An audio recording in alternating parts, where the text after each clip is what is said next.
First, to get a sense of what people are coming from, can I get a show of hands? Who has used Apache Spark before? Cool. And who has written some ML algorithm in Apache Spark before? OK, cool. So I'm glad a lot of people are very familiar with it. And hopefully you'll find something here which is useful both if you are, consider yourself a user of it and want to use, say, ML Lib or graph frames or other graph processing on it, or if you are implementing stuff yourself. But yeah, to start off, just my background, worked on primarily Apache Spark as a software engineer at Databricks. And my background is from Carnegie Mellon doing machine learning. So I'm going to just skip through this really quickly since people seem very familiar with Spark. But I do want to emphasize sort of the big goals of it. One is to be a general engine for big data. 2, fast. 3, easy to use. And finally, have APIs and quite a few languages to make it very accessible. Also, to have a number of higher level libraries, ML, streaming, et cetera.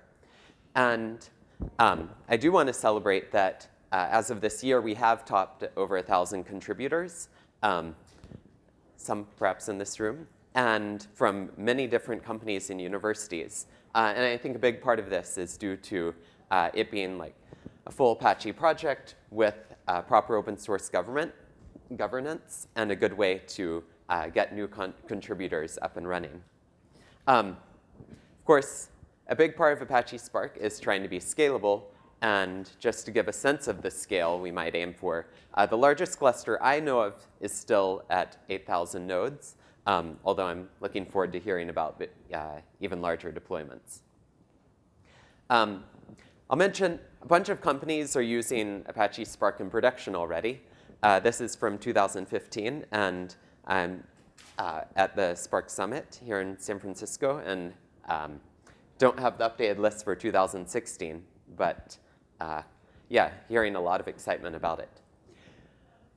So last piece of background I want to give is on ML Lib, the machine learning library for Apache Spark. I'd say the 3 goals for it at very high level are to, 1, be scale out. If you get bigger data, you can work on it, just get a slightly bigger cluster. Or you have a really big problem, takes a long time, maybe you can scale up your cluster and run faster.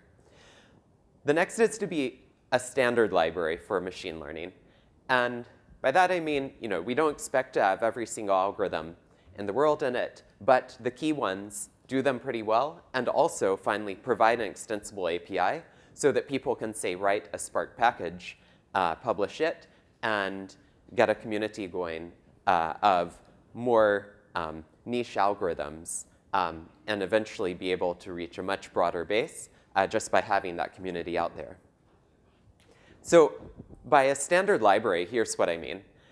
First, what I'll call data utilities. Featurization, computing statistics, doing things like linear algebra. The next, doing learning tasks, classification, regression, et cetera. And finally, workflow utilities for constructing complex workflows. This may mean pipelines. It may mean importing and exporting models, maybe across languages or clusters, working with data frames, doing model tuning, and so forth.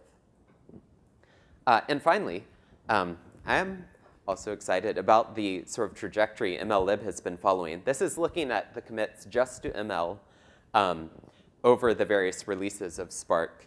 And you can see we're approaching 1,000 commits per release, which is pretty exciting.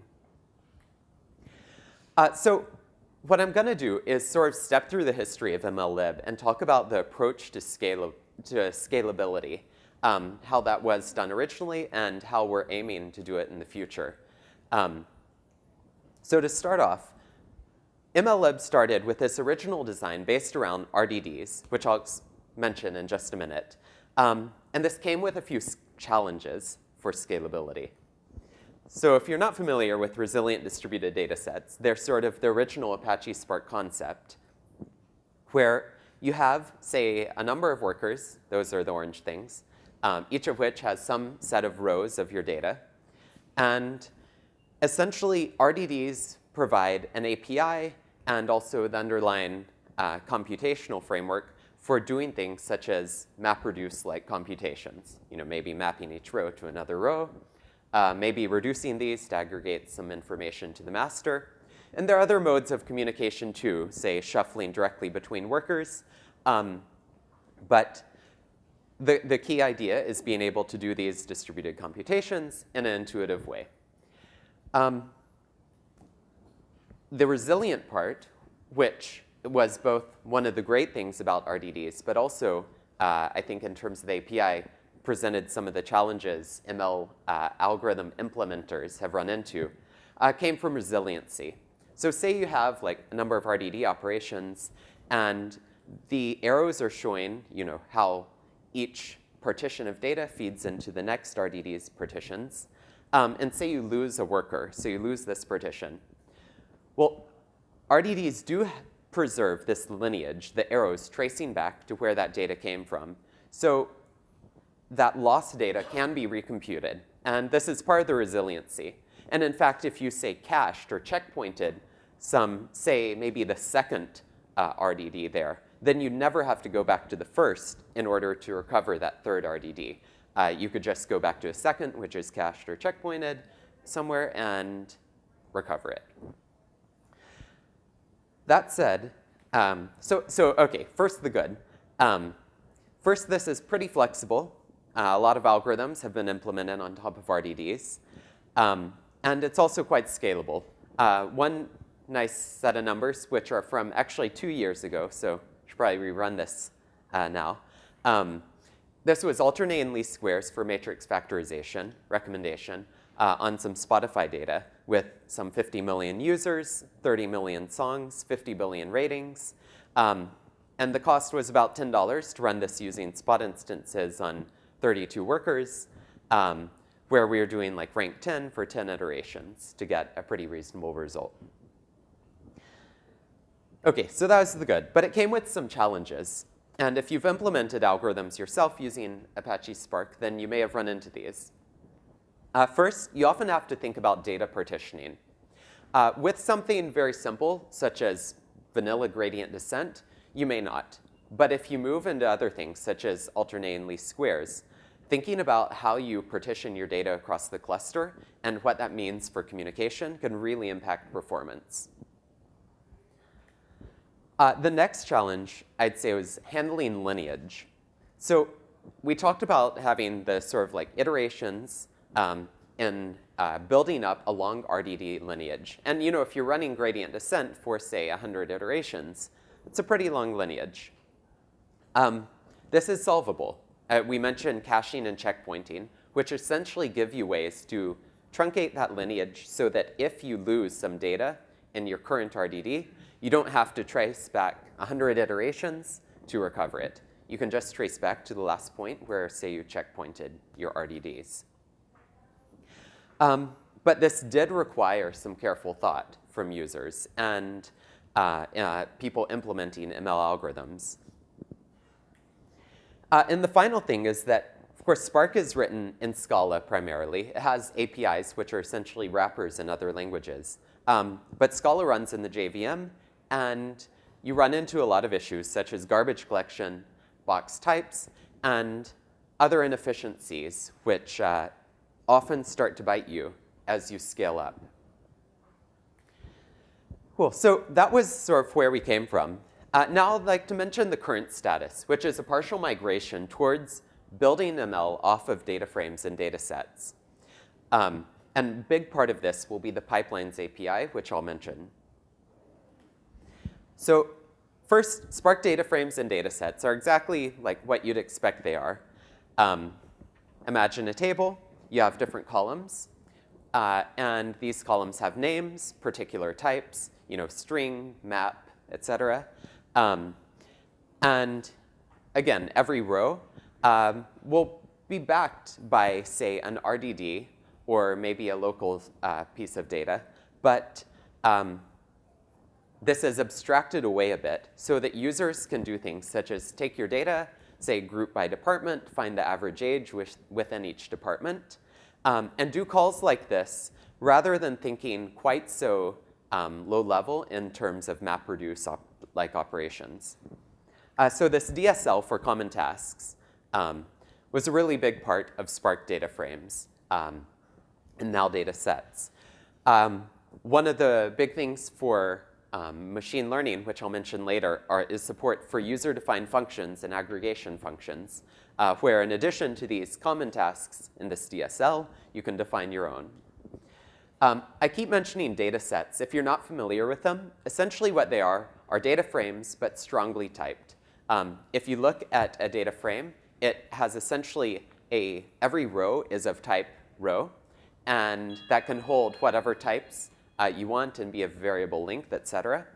Datasets are essentially the same thing, but strongly typed, which is nice, for finding errors earlier. So data frames also come with some optimizations. And the two big sort of named projects around this are Catalyst and Tungsten. So Catalyst is a query optimizer, doing things like predicate pushdown, join selection, et cetera. And if you're not familiar with these, essentially, there's a very long literature. I think less, I certainly didn't learn about it early in studying machine learning, but certainly in other literatures, databases, et cetera, on optimizing complex queries. Project Tungsten is a separate project, which has sort of two parts. The first is memory management. So rather than working fully within the JVM, it attempts to go off heap, avoiding JVM garbage collection, using its own particular compressed format, and overall increasing memory efficiency, and also avoiding things like long GC pauses, and so forth. And the final item is cogeneration. The idea here is that when you're expressing operations in, say, MapReduce, it's common to think about these as sort of like every operation gets an iterator and spits out an iterator. The problem is that there's overhead in those iterators. And by combining these into sort of a single efficient code block, you're able to get rid of a lot of that overhead and get much better performance. So what Project Tungsten is essentially doing is, rather than having, I guess users are able to write things as though they are just getting an iterator, doing some simple function, spitting out an iterator, and then stringing these together. But then Project Tungsten is attempting to compile those into essentially a single code block rather than one for each operation. Cool. So given these data frames, ML Lib really wanted to sort of build off of these, partly for the API, partly for the efficiencies. And ML pipelines were sort of the big effort to do this. The idea is to use data frames as sort of the de facto machine learning data set in Spark, where two really nice things about them API-wise are, one, they support flexible types, and two, you're able to add and remove columns during pipeline execution. Let me give a little example to show you what I mean. So say we load our original data set, and it has two columns, text from, say, reviews on Amazon, and some labels where we'll say higher is better. What we're going to do is something like really simple, some feature extraction, predictive modeling, evaluation, and so forth. But the point I want to make is that if you think of this data set sort of flowing through this workflow, what we want to do at each time is read from some column. Say for feature extraction, we want to read from the text column, and we want to append a few new columns. Say we want to first tokenize into a set of words, hash those into some fixed length feature vectors, and so forth. For predictive modeling, maybe we'll read from the features column, the label column, and spit out, say, a prediction, probability, something like that. And then for evaluation, again, we might want to read from, say, the label and the prediction column or probability column. Cool. So what ML pipelines provided was sort of this unified API where data frames flow through a machine learning workflow. You add or remove columns. and you're able to support the many different types you might encounter in realistic ML. Two of the other nice things which I'll mention are one, columns are materialized lazily. So for example, if I had a logistic regression model in the middle of my workflow and it spit out prediction column, maybe a vector of probabilities. If I never needed that vector of probabilities, like it would be there if I wanted to reference it, but it wouldn't have to be materialized unless I actually did reference it later. And finally, because you can sort of materialize columns lazily, but keep them around, or at least references to them around, you're able to go back and inspect intermediate results, which can be helpful if you're, say, debugging what happened if your model messed up. Cool. So under the hood, there are some optimizations we're already able to take advantage of. First is that we saw the API, but the first things we've been able to take advantage of are transformations and predictions. And essentially, those are phrased as user-defined functions. This means that they get plugged into the Catalyst query optimizer, as well as like Tungsten for memory management and cogeneration. And so what this means essentially, like what would this mean if you're, say, how does this help me with a query optimizer? Some example operations you might find yourself benefiting from are, say, maybe you've fit a logistic regression model, and you want to take this new data set and only look at, say it's a skewed data set where there's some like unlikely behavior, but your logistic regression model can make a good guess as to whether that user has that unlikely behavior. Then you could use your model to filter that data, and Catalyst query, the Catalyst optimizer, could essentially do predicate pushdown to keep you from having to sort of, with certain data sources, literally read all of the data and cache it in memory, and instead could essentially filter at the data level in order to be much more efficient in, say, filtering as you read data in. Yes, but this will become much more apparent in the future work, which I'll mention in a bit. The whole stage code generation is significant. This is not actually showing results from an ML operation. It's just from simple data frame, like I think it was aggregation count over pairs or tuples. But yeah, essentially in this operation, the throughput in Spark 1.6 before whole stage code gen was like 14 million rows per second, and with 2.0, this was 125 million rows per second. And I believe this was running on someone's laptop. Cool. So that's sort of the current state. There's some initial things we can take advantage of in terms of API and in terms of feature transformation predictions, which are phrased as UDFs. But what we really want are data frames used for training. We want to do like all of ML on top of data frames. Potential benefits being things like spilling to disk, Catalyst, Tungsten, but there's some challenges, and I'll talk about those. All right, so first, implementing ML on data frames really is no different intuitively than doing it on top of RDDs. You still have operations like map, reduce, et cetera. They may not be called this, but intuitively, that is what they are. A map might be called a select or so forth. But you get the same sort of computational model. So we're not changing that.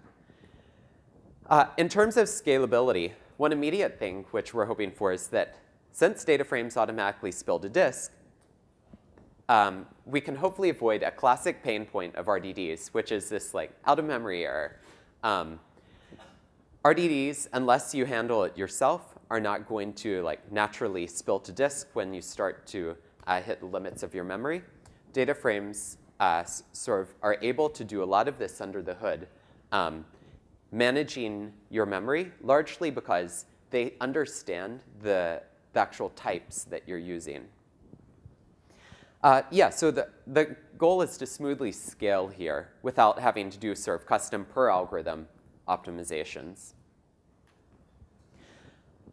For Catalyst and ML, one of the key ideas is automatic query ML optimization, and where this query is now not like ML feature transformation, but an actual iterative algorithm. So this would work because data frame operations are lazy.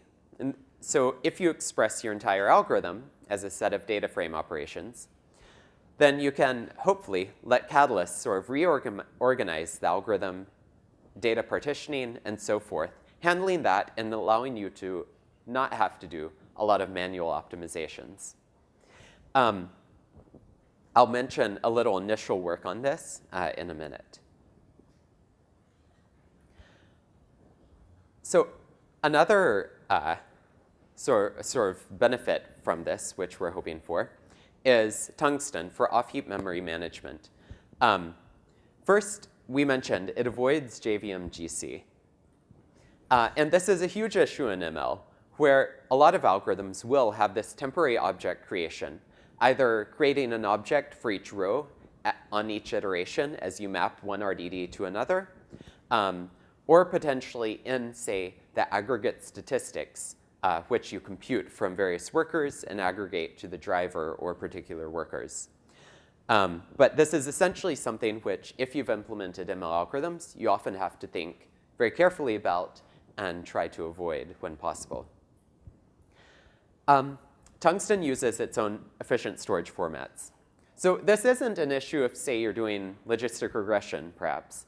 But in a lot of cases in ML, say trees or maybe prefix span or item sets, you get these representations of your data and with like tuples, and they're stuck in an array. And if you're not familiar with Java, essentially you'll end up, or Scala, you'll end up boxing a lot of these types and having a lot of overhead for your data representation.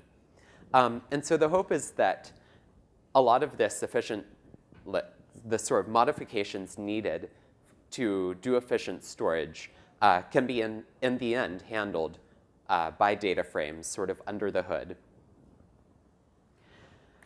And finally, for code generation, I had mentioned this is a big issue in ML where you get these really long sort of sets of operations or transformations on RDDs under this, quote, volcano iterator model. And code generation will hopefully sort of let us avoid that and get immediate benefit from long iterations of operations on RDDs or data frames. OK, so I'd said there's been initial work on this, and that has actually been less in ML Lib itself, and more, if you're familiar with it, there's a Spark package called DataFrames, which it's essentially GraphX, but based on data frames. And there's some experimental work within it looking at iterative algorithms on data frames. And the current ones are belief propagation and connected components. There are a couple challenges. First, data frame query plans don't have iteration as a top-level concept.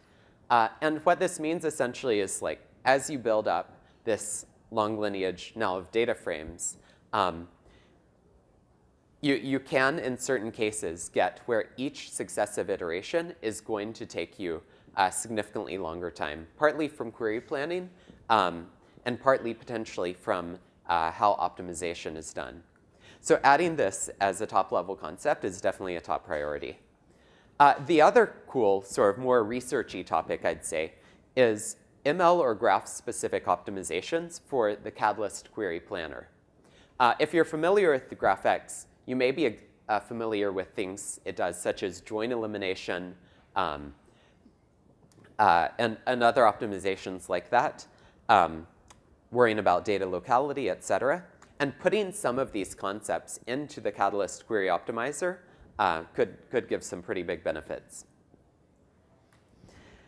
So the eventual goal, of course, is to support all ML algorithms to run on top of these data frames. All right, so to summarize, ML Lib started on RDDs. And the key pain point here, I'd say, is that it required a lot of custom optimizations. ML Lib now has a data frame-based API. It's much friendlier, in my opinion. And it also gives some improvements in terms of speed for prediction. Our final goal is to have it completely on top of DataFrames, potential for greater scaling, and also, I hope, simpler for non-experts to write new algorithms and not have to worry about some of the optimizations. Cool. So to get started, if you're interested in learning more about this, I want to leave you with a few links. First, if you're interested in contributing or just following issues, look at Jira, the mailing lists. If you're interested in contributing, you can do so on GitHub and via Jira, and definitely ask questions via mailing lists. And finally, Spark Packages has, I think, over 200 packages right now, some of which are things such as data source integrations, some of which are things like graph frames or scikit-learn integrations. But you can also contribute your own. I'd check out this blog post if you want sort of a list of what's newest in Apache Spark 2.0, which came out very recently. And if you want to actually learn more, there are also a couple MOOCs on edX, both on Spark in general and on ML on Spark. I'd recommend checking out. I'd also recommend, if you want to try out Apache Spark easily, you can try out Databricks Community Edition, which is essentially a free hosted version of Spark, where you get your own mini cluster. And I do want to give a shout out to the community for all the contributions and support. Like Apache Spark would not be anywhere near where it is without a huge community. Finally, I do need to give the requisite slide of coming from Databricks, which is a company founded by the creators of Apache Spark.